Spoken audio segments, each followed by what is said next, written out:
Okay, so for sixth grade, we're going on to lesson 4 about optimizing solutions. And it's talking about the bridge and how it's the longest suspension bridge in the whole world in Japan. And there was a solution to discover that, which we'll learn more about. But now they're asking us to kind of explain about different options for kitchen floors. So it's talking about if you don't have a protective floor covering, a dish or glass is going to break.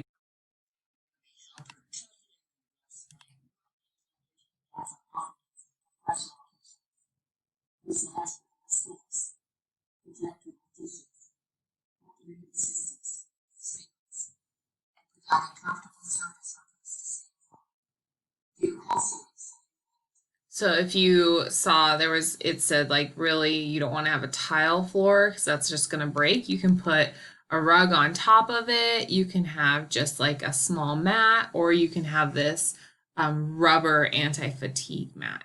So how do you figure out which one to choose? Okay, most kitchen have hard floors, which are easy to clean, but if a plate is dropped on a hard surface, it will break. So identifying the solution that works best is optimization. So there's lots of different solutions, but how do you optimize and choose the best one? If you're a chef in a busy kitchen, you need to reduce the number of plates that break because that's really a safety hazard. What are 5 potential solutions? Okay, so this is not asking you to optimize yet, just what are the 5 solutions you would choose? So as a chef, I would choose these 5 options. I would choose to have rubber mats. I would choose to maybe have all the hardwood replaced with carpeting. I would choose to change you need to reduce the number of plates that break. Okay, so I would choose to change the dishes to a material that doesn't break. All right, that's 1, 2, 3. Another one would be I would choose to have we don't want it to break in the kitchen because it's a safety hazard. So I would choose to have the plates in a place that they can't fall on the ground. Okay, lastly, I would also have the solution of having rugs all over the floor to cushion the plates fall. There we go. We have 5 different options there.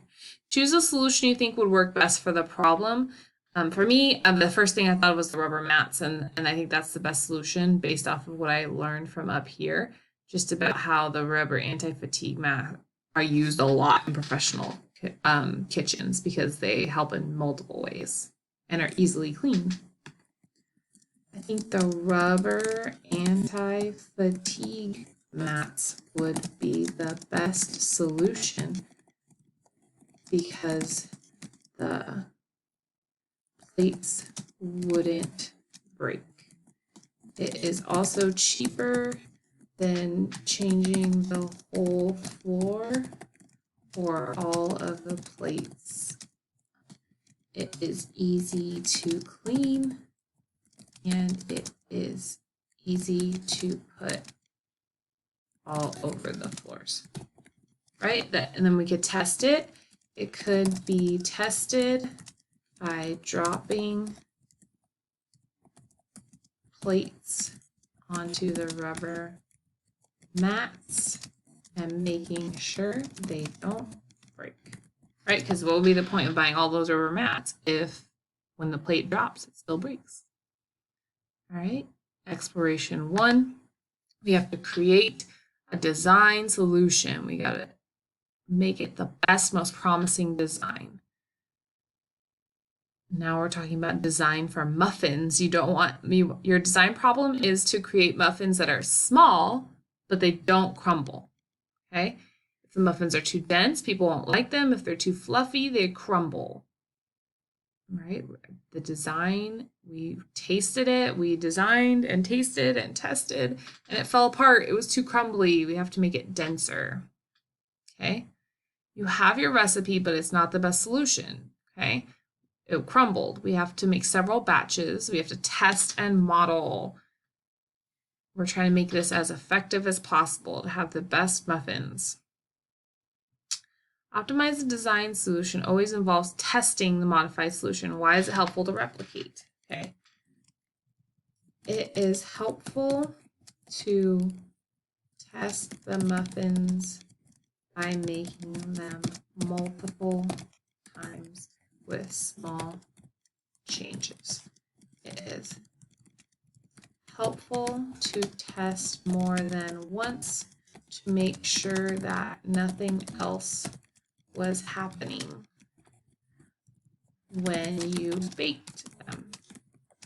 For example, the recipe might have been left out sitting for too long, and then it wasn't the second time, and so you get a different result. Or another example is that the oven might not be working correctly, and that was the problem. You wouldn't know that unless you tried again with a different oven. Okay, so this is why you have to try and replicate tests multiple times to make sure what is the exact recipe that you're going to use, and what's the trade-off that you're going to do. Like you could use a metal case for a cell phone, right?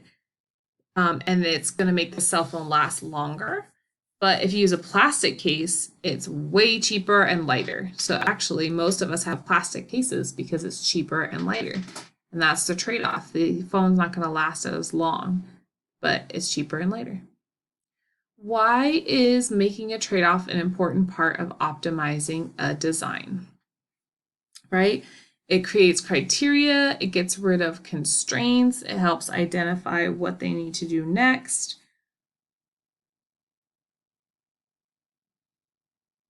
It helps identify, select all that apply, so more than one. It helps to identify the most important features, yes. It helps identify what they need to do next. It helps get rid of unnecessary constraints, and it helps identify more criteria. Let's see. All right. So it's not, we don't need more criteria or constraints. The testing part of the trade-off is that will help to identify what the designer needs to do next and what the most important parts are.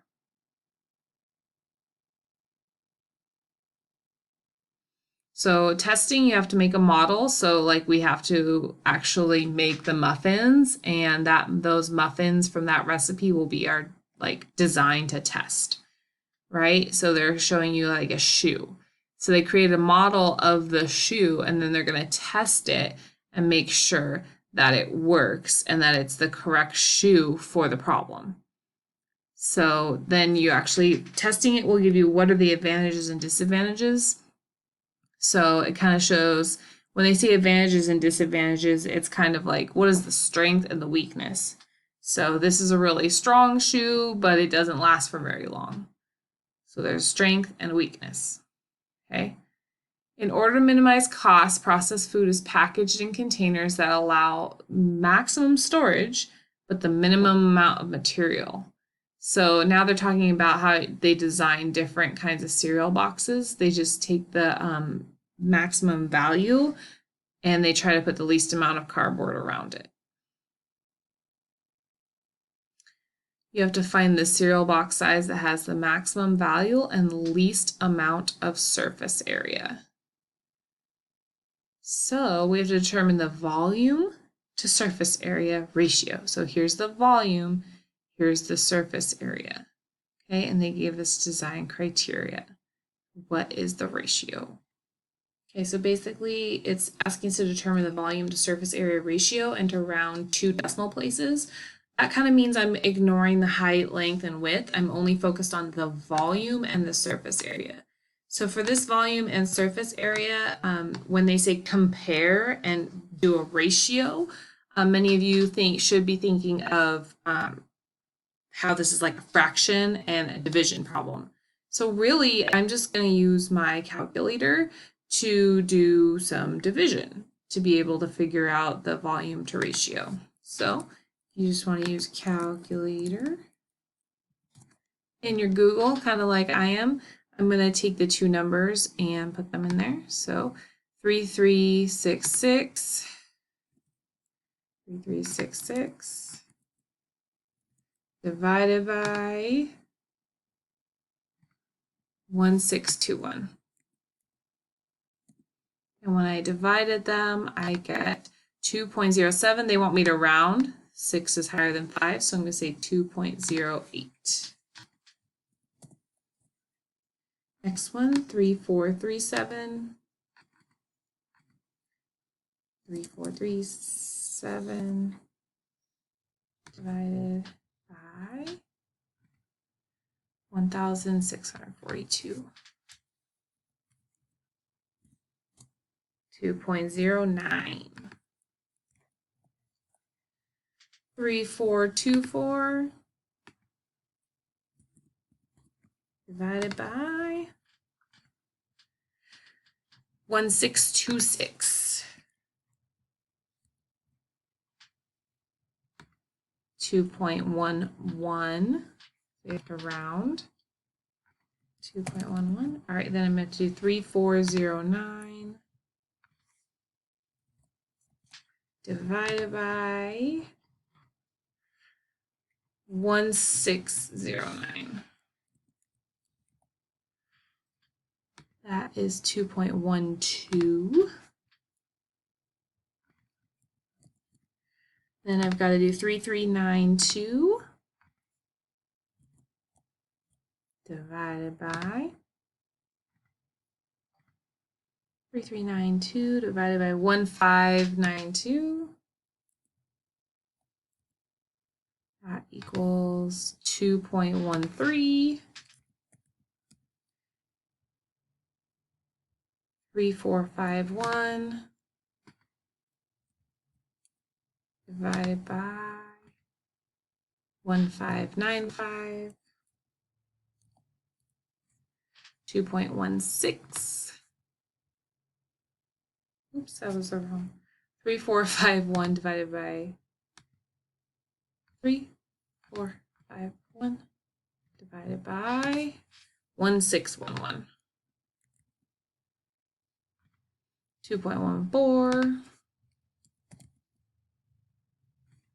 3434 divided by 1595. 2.15. 3416 divided by 3416 divided by 1578, which is 2.16. And then 3397 divided by 1562. 1562. That equals 2.17.